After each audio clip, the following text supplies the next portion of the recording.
Laura on the call, who is the head of people at people.ai. So if you want to talk about the people function, AI for people tech, or a lot of different topics, Laura is definitely a wealth of knowledge. What we want to focus on today is tactical workforce management. So just how to think about headcount planning and budgeting and the strategy behind it and the tactics. Laura is a master of spreadsheets and works really, really closely with the finance team. So I'm super excited to kind of pick her brain on how she does all of these things as well. Before we kind of jump into the details there, Laura, I would love for you to give a little bit of an intro as well. Yeah, of course. Well, I'm really excited to be part of the team. I'm really excited about Candor IQ as a product and how it's solving very interesting challenges. As an experienced HR leader with over 12 years of experience in talent management and organizational development for fast growing startups, this is the type of conversation that's always top of mind. Right, our topic for today, tactical workforce management, coming from the startup scene and also the different advertising industries where I've worked. It's so fast paced, it's so volatile that this is always a really top of mind for organizations where I've worked. Given it a lot of thought, and I'm really excited to discuss some of the tactics that people can put into practice from all of the years of experience that I've gained failing upward in this area. I have as well. That's part of the backstory of Candor IQ. This was really hard. Yeah, it's top of mind, especially with today's economy, today's market conditions, and I'm sure a lot of HR and compensation leaders are, looking for ways to improve this for their organizations and ensuring that they're able to also meet the goals, right? The aggressive goals, whether it's growth, profitability, whatever it is, knowing that there's always those constraints. Amazing. Yeah, I know I'm super keen to jump in, but would love to maybe learn a little bit about you. I know you're a Dodgers fan. I know the folks on the calls would love to hear about your background and how you stepped into the people role. So I'd love to, if you want to share some more. Yeah, so I did not go to college for HR. I went for business. I consider myself a business leader. And when I was looking at different career paths and where I wanted to start my career, I started in recruiting because then I would be able to learn all of the different functions. And when after my very first job, I ended up leading the talent function and just really wanted to be part of the entire employee life cycle. And so I transitioned into HR, and after that, HR just took a grip. It was so interesting to see how you can impact everything from the bottom line to growth, right? All of the organizational goals are very much tied to the people. Without people, you don't have a company. And with HR, you are able to come up with tactics and strategies that best support the people and making it so that it's more effective for them to be able to do their job. And I absolutely love working in startups. It's so entertaining. No day is the same. HR sounds really boring if you were in a 100,000 person company when you're one of 500 practitioners. But working in small startups, I've had the pleasure of having to support our employees through war, through a pandemic. Things that are once in a lifetime events, and being at a startup, you have a much bigger impact. And that's why the last 12 years I've dedicated my career in helping grow and creating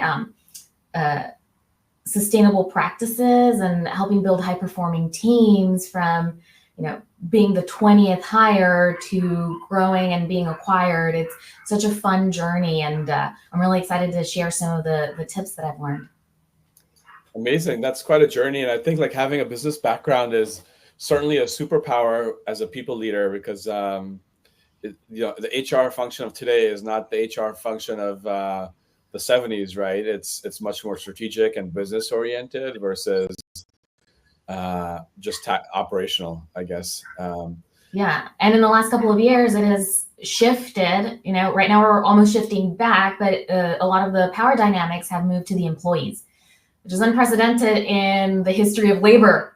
And so for the first time, companies are having to look at employees, at the employment experience as a product almost, right? How do I make the employee satisfied and excited to come to work every day so that I'm able to retain them? And how do I have competitive compensation, competitive compensation strategy in order to keep them, right? So it's so interesting to be part of this shift. Yeah, new generation of workers coming in as well, and have different expectations. But maybe it's a good time to talk a little bit about your current role and People AI, and what your focus is there right now. Yeah, so as the head of HR, I lead the HR function. I have a counterpart on the talent side that leads recruiting, and being part of the CFO org, I collaborate very closely with finance in ensuring that we have processes in place, that we have a clearly outlined and defined compensation philosophy for the company to follow, to ensure that we also have a compensation strategy and headcount strategy to meet the organizational needs. And then I also am the HR business partner to a lot of the leaders, right? So anything from leadership development, looking at data for our employee workforce, employee engagement. How are we able to retain people? How do we make them most effective and productive? How do we remove obstacles from their day-to-day to ensure that they're as effective and productive as possible? So it's a really interesting role. I'm really excited, and I've been here for 3 years in an ever-shifting position. Every 6 months, my job shifts to be a different role, and it's really exciting. As you said, never a dull moment. It's always exciting. You go from wartime to peacetime and back, and amazing learnings there. So, like, before we talk about the tactics, you mentioned part of your role is workforce planning, headcount planning, and compensation planning. For our audience, why is that important for you and for the business? Compensation and headcount planning are so closely interconnected, right? So in practice, having a well-defined compensation philosophy and a compensation strategy, it ensures that we're attracting and retaining the right talent, right? And That's true. Headcount planning, it involves ensuring that we have the right staffing. And so they're very closely interrelated. So for example, if we identify that there's specific skills like AI, right? And then there's a gap in the company because we have an AI product, right? We need to align our compensation and headcount strategy to ensure that we're competitive in our hiring approach.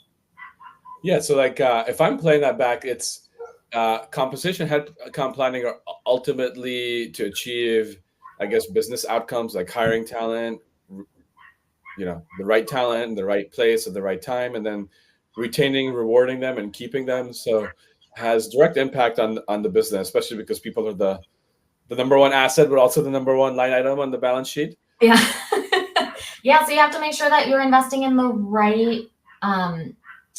right areas, right? So you can have people that are up for promotion because they've been here a long time. They are very experienced in the areas of their specialty and their function. Yet when you look at the big picture, they don't have the most critical impact.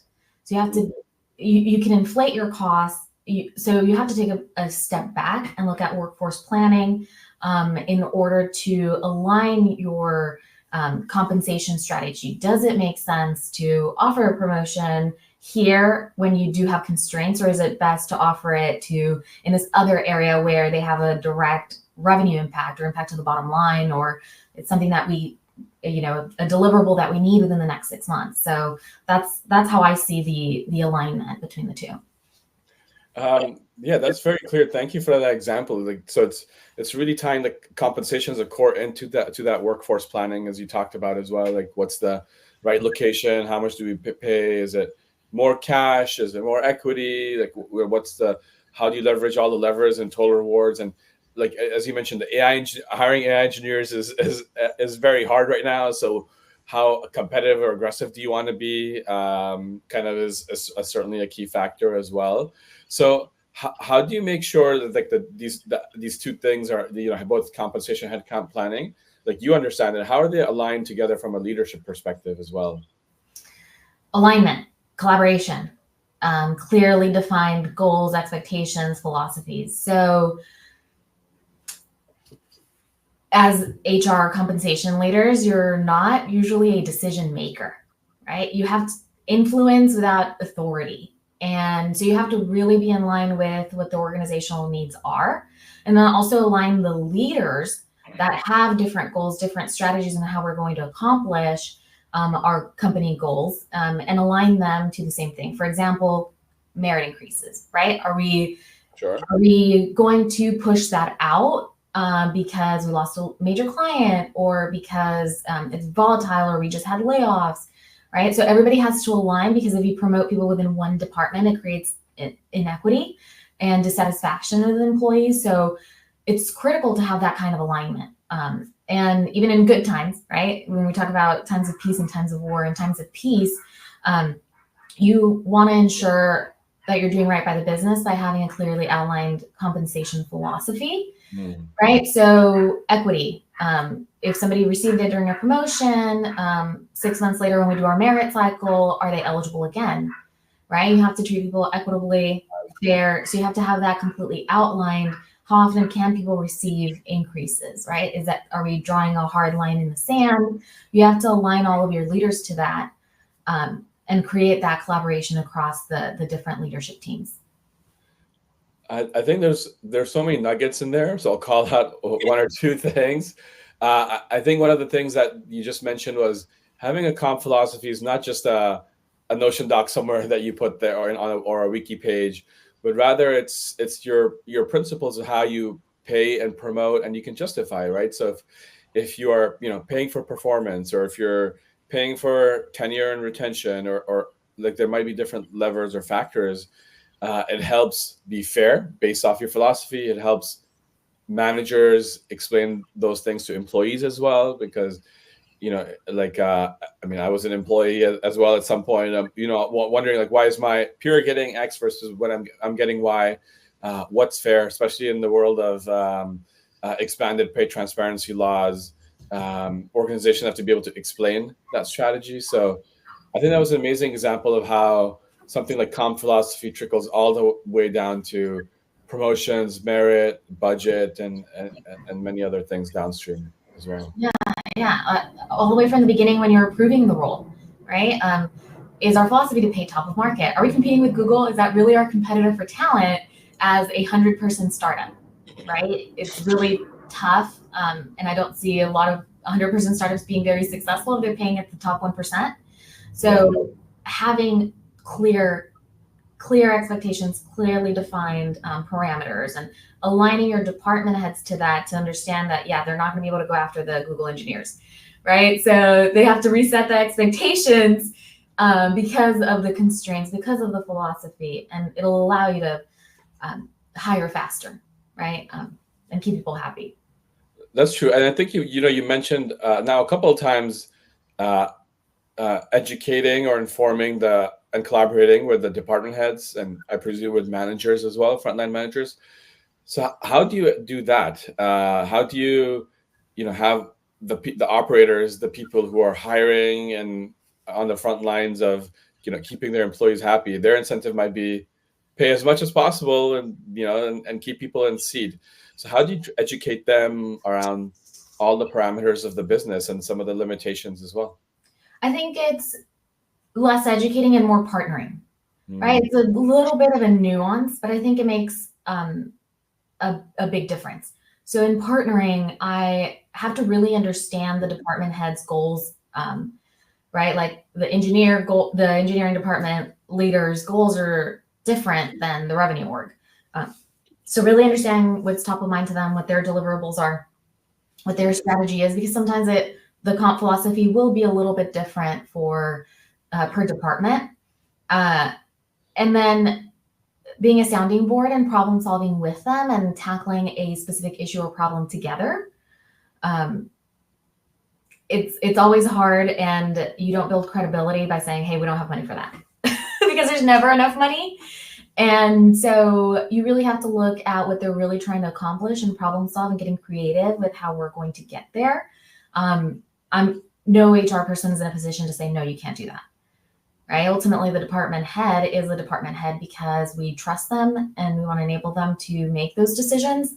So you're really partnering with them to seeing maybe that they don't know that there are blind spots, and you're making them aware of that, right? Bringing in data, bringing in talent recruitment and showing some numbers, looking at retention, and really being that sounding board, data-driven, insights that they don't have access to without you in the room. I love that.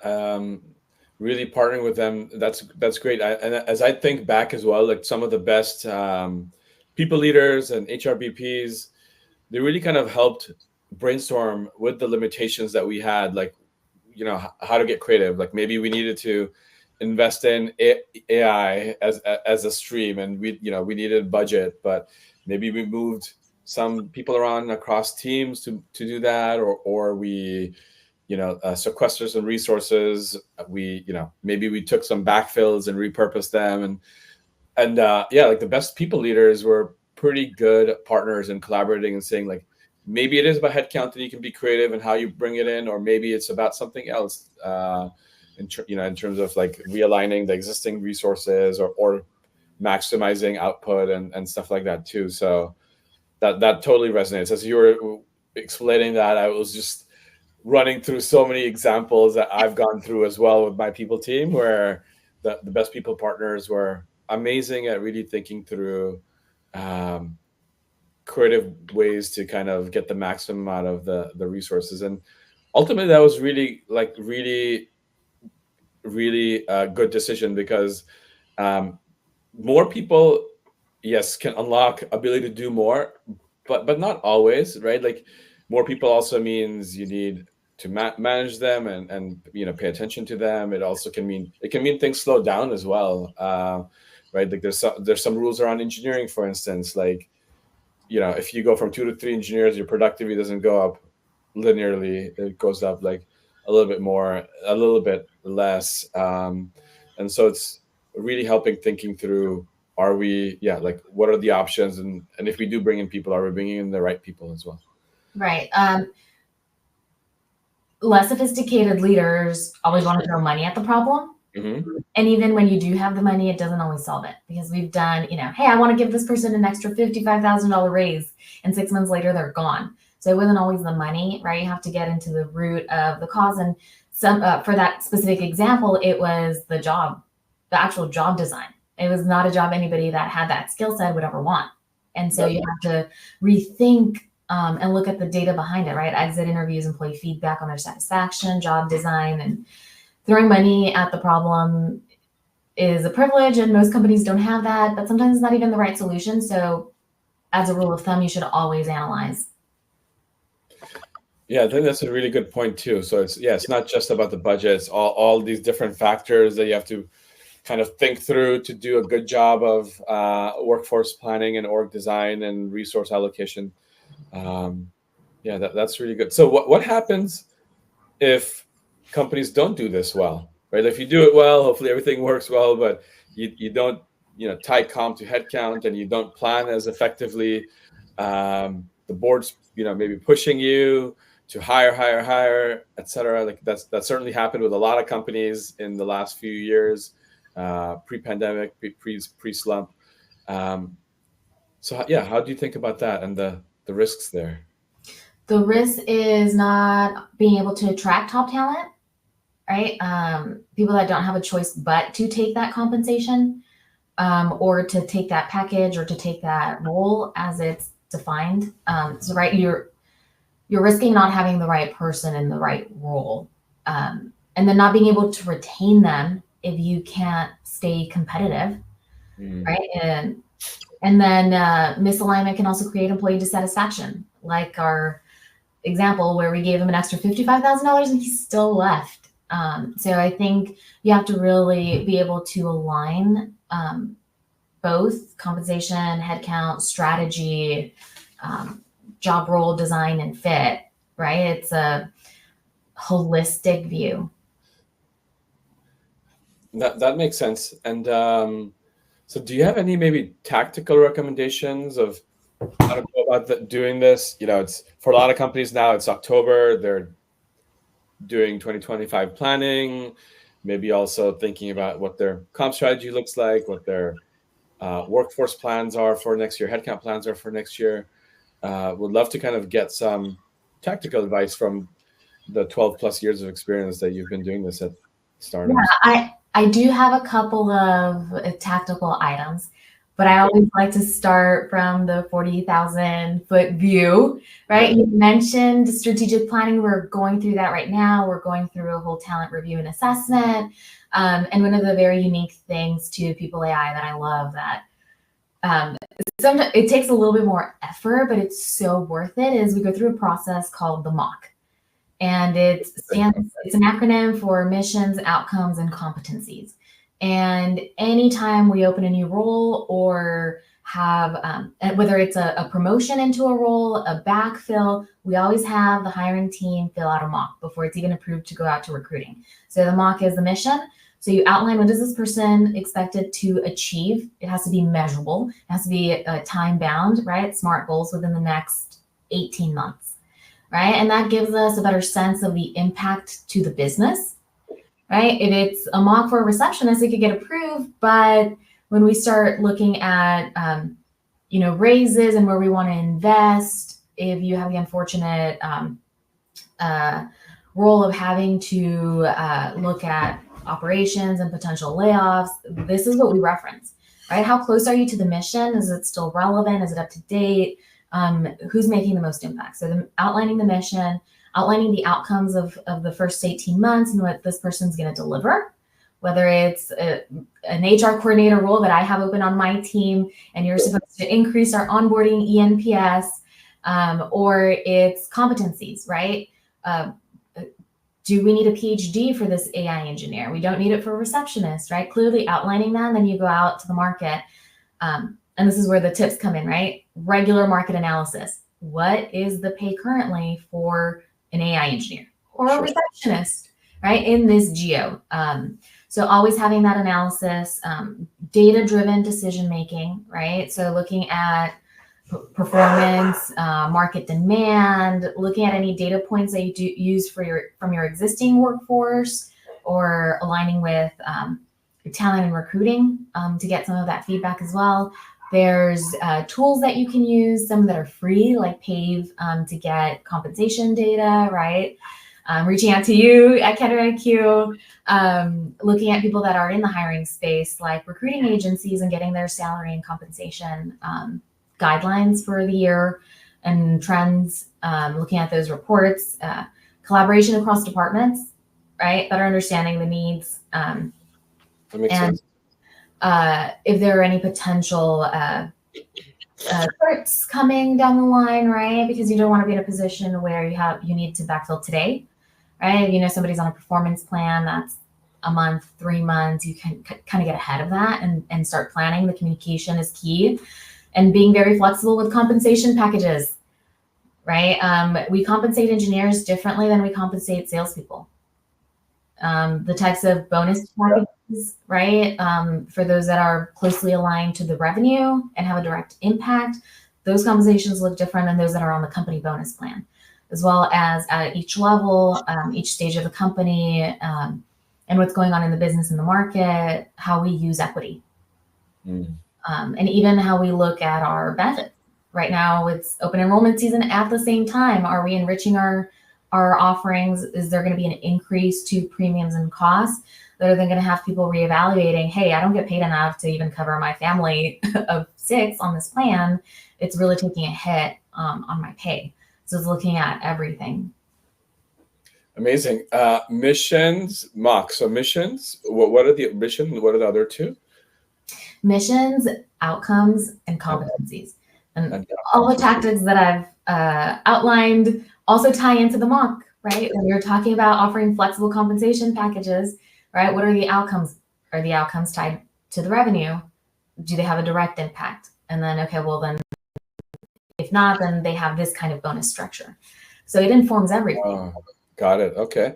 That's a pretty amazing framework. Have you seen other companies use this? How did People AI land on this as a kind of a It, framework? it came from the WHO method of hiring. It was, in Yeah. full transparency, already in play by the time I joined. And it was so amazing that we actually enhanced it. Whereas before we didn't use it for whenever anybody was getting transferred or promoted, only whenever we were opening up new roles. And now we use it so that you always have a live document that says, these are your expectations for your role over the next 18 months. And if we need to make updates, we make updates. So it's not just for hiring, but for existing employees as well. So they understand across employee life cycle, it sounds like it's very clear what the expectations are of the role, the person as well. So come performance review time, there are no surprises, and I imagine you can anchor to like the mock for each employee as well. 100%. It level sets expectations. Everyone always wants to be paid more. Everyone is feeling the effects of inflation, but you have to look at it from, okay, let's look at the competencies. Let's look at the impact. Let's look at what you were expected to accomplish in 18 months. Have you done that? Do you check the boxes, right? Let's have a conversation about competencies and where we need you to be in order to move on to this next role that is in a different pay scale. And then with those conversations, department heads and with partnering with HR can plan ahead for any potential promotions, increases, work with finance on, how many promos we have upcoming. I can tell you per department based on the mocks and where they are and the performance conversations that we've had, what we expect our increase in payroll to be over the next 12 months. Amazing. Okay, that's super helpful. Maybe let's get into some more spicy topics and kind of talk about some of the challenges that around executing on some of this. Like managing comp, managing headcount. You mentioned going into it for 2025, but we can talk about it broadly as well. Like across your experiences, like what are some of the challenges you've seen? When it came to comp, headcount. And how did you overcome those, or how did the organization collectively, as you mentioned, overcome those as well? 100%. It is never having enough money. And we have unlimited pockets. This would not be a conversation we'd be having, right? So there's always a budget constraint. So budget forecasting is key. Having a very good understanding, finger on the pulse of trends, expenses, projected revenue or anticipated growth, right? We have Slack, we have a sales channel. I am constantly looking at what deals are closed. Oh, right? Mules that are that's amazing.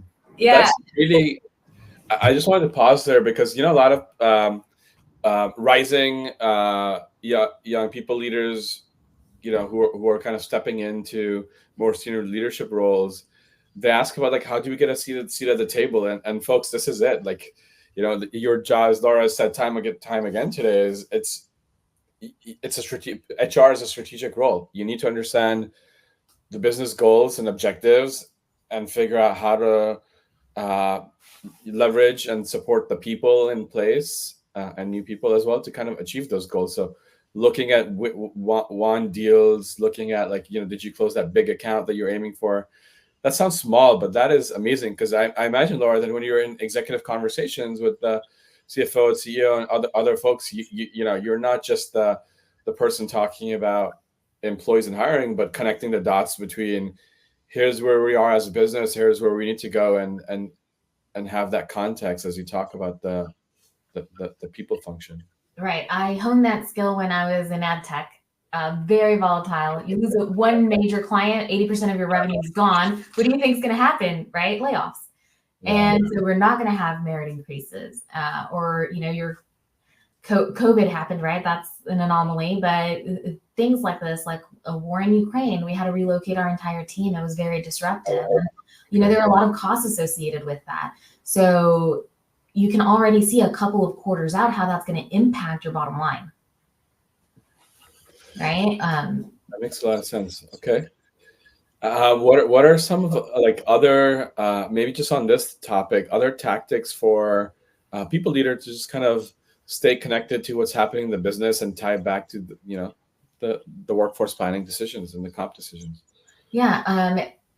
So it's a little bit different depending on what role you have. Of But course. if you're in a position to be cross-functional, right? It's really building relationships. Even when I was a recruiter, I could tell you it was happening two quarters out the line when I expected layoffs to happen or not, because I had deep rooted relationships with different business, uh, different people within the business, right? They don't even have to be department heads, but if you understand what's going on, what they're working on, what the challenges are, and how successful we're being at overcoming these challenges, how are our competitors doing against this? And, subscribing to Google alerts for top competitors. And if you're seeing them being acquired, if you see them folding, if you see them going public, or how many jobs they have open, right? You're able to position your company and do some benchmarking. So that's critical. The benchmarking, looking at your total rewards strategy as a leader, as an HR leader, shifting from anybody in HR to an HR leader, you're looking at your entire reward strategy, right? It's open enrollment. We're getting those 27% increases from our existing carriers. How can we lower those costs? Or it's going to impact merit budgets. So you can look, 6 months ahead based on what's going on in the business and looking at it holistically, being business minded and looking at how it's going to impact growth, potential headcount, and then trickle down to compensation. Got it. And again, I think you mentioned partnership. Again, really understanding each of the business units and what's really going on gives you that extra lens into are they hiring too aggressively or not hiring fast enough, and gives you like just from first principles, I imagine like objectively you can think through are we doing the right thing based off what you see as well. So that requires really understanding the constituents, the stakeholders, the different departments and department heads as well. Yeah, and I think you have to be flexible and you have to be creative. I think that's key. You really have to understand what other companies are doing. I'm part of different networks in HR, right? And I'll ask questions. Okay, so what are you guys doing for merit cycles? A year ago, everybody was pushing it out. We had made that decision before you saw it in salary and compensation analysis that come out a year later, 6 months after the decisions are made. But you're getting a finger on the pulse by having a network of other HR practitioners. It's like, hey, we're all having the conversations at the same time. What is your leadership thinking? Okay, well, I'm seeing a consistent trend. Our CFO does that within her CFO group, and we have that kind of visibility and talent as well. So within our own team, we have these discussions and conversation. What are other companies doing? Do we want to be as conservative? Do we want to be more aggressive? Or do we want to fall in line? Got it. And Laura, I mean, you do an amazing job looking around corners, trying to predict, a quarter, 2 quarters ahead. But sometimes there are things that you can't plan, right? You can have the pandemic hit, no one expected it. So when there are unexpected events, how do you plan for that when you don't, for the unknown unknowns? Yeah, I mean, scenario planning.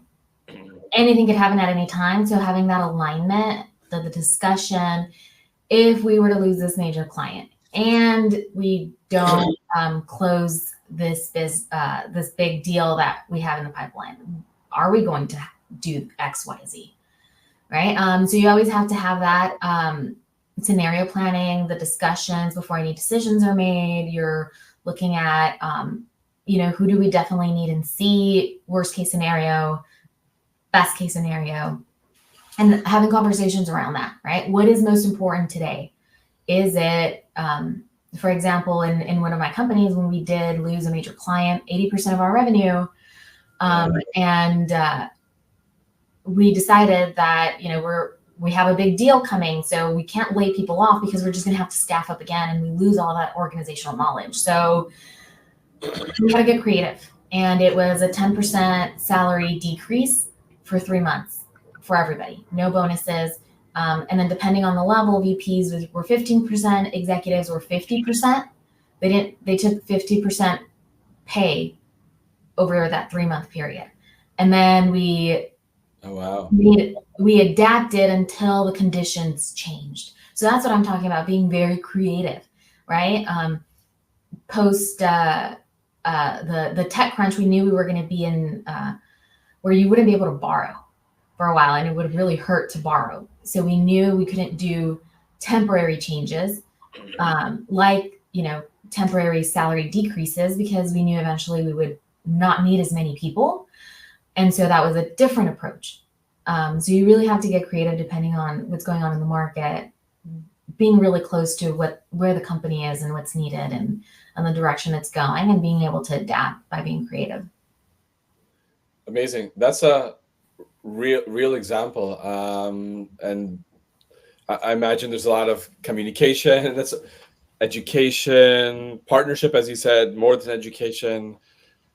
Probably just having the right culture and the right people as well, so they know this is wartime mode.